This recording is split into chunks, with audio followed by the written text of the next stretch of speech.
Branch Express Courier Private Limited. Domestic International Cargo. உங்கள் இல்லம் தேடி வந்து courier booking delivery செய்து தரப்படும். இன்றைய தலைப்புச் செய்திகள். விடுமுறைக்கு பிறகு நாடாளுமன்ற குளிர்கால கூட்டம் மீண்டும் தொடங்கியது. நாட்டின் தேசிய கீதமான வந்தே மாதரத்தின் 150வது ஆண்டு நிறைவு விழா சிறப்பு விவாதம். பிரதமர் நரேந்திர மோடி உரையாற்றுகிறார்.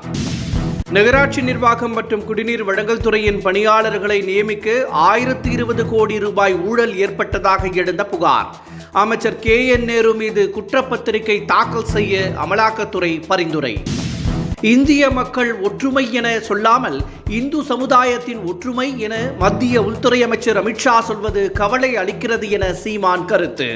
பிரித்து பேச முடியாது எனவும் உறுதி.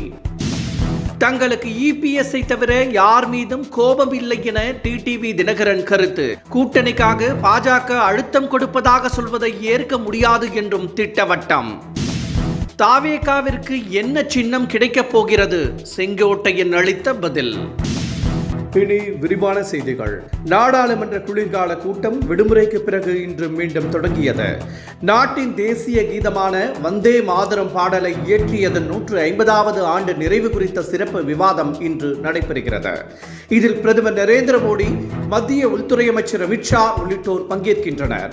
சுதந்திரத்திற்காக வந்தே மாதரம் அளித்த உத்வேகம், அதன் கலாச்சார முக்கியத்துவம் உள்ளிட்டவை குறித்து பிரதமர் நரேந்திர மோடி உரையாற்றுவார் என எதிர்பார்க்கப்படுகிறது. நகராட்சி துறையில் ஊழியர்களை நியமனம் செய்வதில் 1020 கோடி ரூபாய் ஊழல் ஏற்பட்டதாக எழுந்த புகார் குறித்து அமைச்சர் KN நேரு மீது குற்றப்பத்திரிகை தாக்கல் செய்ய அமலாக்கத்துறை பரிந்துரை செய்துள்ளது. நகராட்சி மற்றும் குடிநீர் வழங்கல் துறை சார்பில் பணியாளரை நியமித்ததில் 1020 கோடி ரூபாய் ஊழல் நடைபெற்றதாக புகார் எழுந்தது. இது தொடர்பாக நடவடிக்கை எடுக்க வேண்டும் என அமலாக்கத்துறை ஏற்கனவே கூறியிருந்தது. இந்த நிலையில் அமைச்சர் KN நேரு மீது FIR பதிவு செய்து விசாரணை நடத்த வேண்டும் என உள்துறை செயலாளர் மற்றும் DGPக்கு அமலாக்கத்துறை 252 பக்க ஆவணங்களை அனுப்பியுள்ளது. இந்திய மக்களின் ஒற்றுமை என சொல்லாமல் இந்து சமூகத்தின் ஒற்றுமை என மத்திய உள்துறை அமைச்சர் அமித்ஷா சொல்வது கவலை அளிப்பதாக சீமான் பேசியுள்ளார். நாட்டை வழிநடத்தும் அரசு இந்தியர்களின் ஒருமைப்பாட்டை பற்றி பேச வேண்டும் என அவர் வலியுறுத்தியுள்ளார். இந்துக்கு ஒரு கனவு, இந்தியாவிற்கு ஒரு கனவு என பிரித்து பேச முடியாது என டாக்டர் அம்பேத்கர் நினைவு நாளில் பாஜகவின் அமைதி ஊர்வலம் கூட சந்தேகங்களை எழுப்புவதாகவும் சீமான் கூறியுள்ளார்.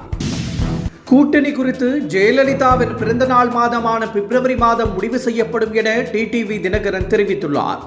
EPS தலைமையை கண்டித்து தேசிய ஜனநாயக கூட்டணியில் இருந்து டிடிவி தினகரன் வெளியேறினார்.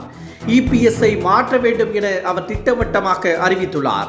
இந்த நிலையில் EPS-ஐ தவிர தங்களுக்கு வேறு யார் மீதும் கோபம் இல்லை என்றும் பாஜக கூட்டணிக்காக எந்த கட்சியையும் நிர்பந்தம் செய்யவில்லை என்றும் டிடிவி தினகரன் கூறியுள்ளார்.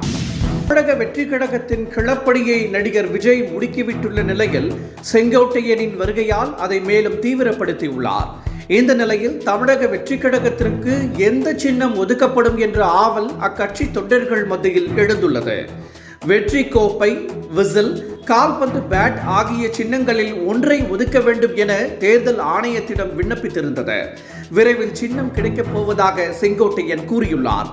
ஆனால் என்ன சின்னம் கிடைக்கப் போகிறது என்பதை சொல்ல முடியாது என்றும் அது சஸ்பென்ஸ் எனவும் அவர் தெரிவித்துள்ளார். வீட்டில் இருந்தபடியே பத்திரப்பதிவு பணிகளை மேற்கொள்ள தமிழக அரசு புதிய திட்டம் கொண்டு வர உள்ளது. ஸ்டார் 3.0 திட்டம் மூலம் சொத்துக்கள் வாங்குவது, விற்பது, திருமண பதிவு உள்ளிட்ட பணிகளை வெறும் 10 நிமிடங்களில் செய்யலாம் என தெரிவிக்கப்பட்டுள்ளது. இதற்கான சிறப்பு மென்பொருளில் விவரங்களை பதிவு செய்து பத்திரங்களை உருவாக்கிக் கொள்ளலாம் என்றும் இந்த திட்டம் விரைவில் வர உள்ளதாகவும் அரசு வட்டாரங்கள் தெரிவிக்கின்றன. சனாதன தர்மம் மூட நம்பிக்கை அல்ல என பவன் கல்யாண் தெரிவித்துள்ளார். தமிழகத்தில் இந்துக்கள் மத சம்பிரதாயங்களை பின்பற்றக்கூட சட்ட போராட்டம் நடத்த வேண்டியுள்ளது என்றும் அவர் கூறியுள்ளார். எதிர்காலத்தில் இதுபோன்ற சம்பவங்களில் இந்துக்கள் விழிப்புடன் செயல்பட வேண்டும் என்றும் சனாதன தர்மம் என்பது மூட நம்பிக்கை இல்லை என்றும் அவர் கூறியுள்ளார். ஆன்மீக அறிவியல், பகவத்கீதை என்பது மத நோக்கம் இல்லாதது என்றும் இதை ஒவ்வொரு இளைஞனும் படிக்க வேண்டும் என்றும் ஆந்திர துணை முதல்வர் பவன் கல்யாண் வலியுறுத்தியுள்ளார். Courier Private Limited. Domestic International Cargo. உங்கள் இல்லம் தேடி வந்து courier booking delivery செய்து தரப்படும்.